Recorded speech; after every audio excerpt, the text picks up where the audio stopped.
उत्तर प्रदेश के फिरोजाबाद में तैनात सदर एसडीएम कृति राज की चर्चा बड़े स्तर पर हो रही है। फिरोजाबाद सदर एसडीएम कृति को लोगों की शिकायतों पर तेजी से काम करने वाले अधिकारी के रूप में पहचान बनने लगी है। 2021 बैच की आईएएस अधिकारी कृति को उनके फैशनेबल अंदाज के कारण सोशल मीडिया पर खासी पहचान मिली हुई है। यूपीएससी 2020 में सफलता दर्ज करने वाली कृति अपने अंदाज के लिए भी खासी पहचानी जाती है। उन्होंने यूपीएससी के इंटरव्यू के दौरान अपने अंदाज से बोर्ड को भी हंसने पर मजबूर कर दिया था। झांसी की बेटी ने यूपीएससी में 106वां रैंक हासिल कर अपनी प्रतिभा का लोहा मनवाया। सरकार में भी उन्हें फिरोजाबाद एसडीएम के तौर पर जिम्मेदारी मिली है। जब उनके पास अस्पताल में अव्यवस्था का मामला सामने आया तो वे घूंघट में अस्पताल पहुंच गईं। उन्होंने जवाबदेहों को जमकर फटकार लगाई, कार्रवाई की बात कही है। इसको लेकर सोशल मीडिया पर वे खासी चर्चा में है। आइए उनके बारे में जानते हैं। आईएएस कृति राज अपने अंदाज के लिए जानी जाती है। सोशल मीडिया पर उनका अनूठा अंदाज हमेशा सुर्खियां बटोरता। उनके कार्य करने का तरीका भी विशेष है। साथ ही रहन-सहन और व्यक्तित्व भी सबसे अलग है। सोशल मीडिया पर उनकी अच्छी खासी फैंस फॉलोइंग है। इंस्टाग्राम पर उनकी फैशनेबल अंदाज वाली तस्वीरें खूब पसंद की जाती है। अब वे अपने बेहतर अंदाज के कारण खासी चर्चा में है।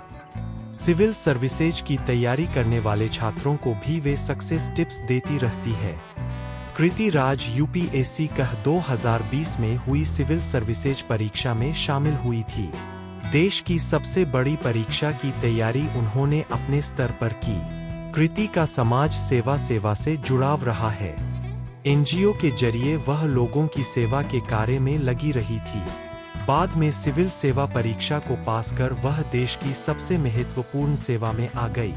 यूपीएससी 2020 में अपने शानदार प्रदर्शन से कृति राज ने 106वां रैंक हासिल किया। झांसी से निकलकर बेहतरीन प्रदर्शन पर परिवार के लोग भी बेटी पर गर्व करते हैं। कृति को उनके बेहतर रैंक के कारण आईएएस के रूप में चुना गया। उन्हें उत्तर प्रदेश कैडर मिला।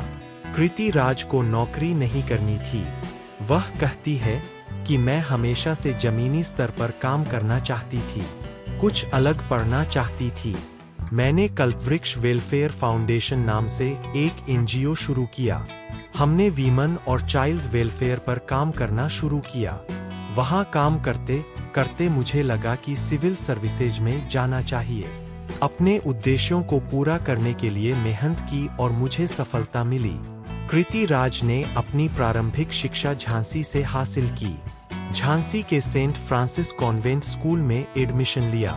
यहाँ से 10वीं तक की पढ़ाई की। जय एकेडमी से 12वीं की पढ़ाई की।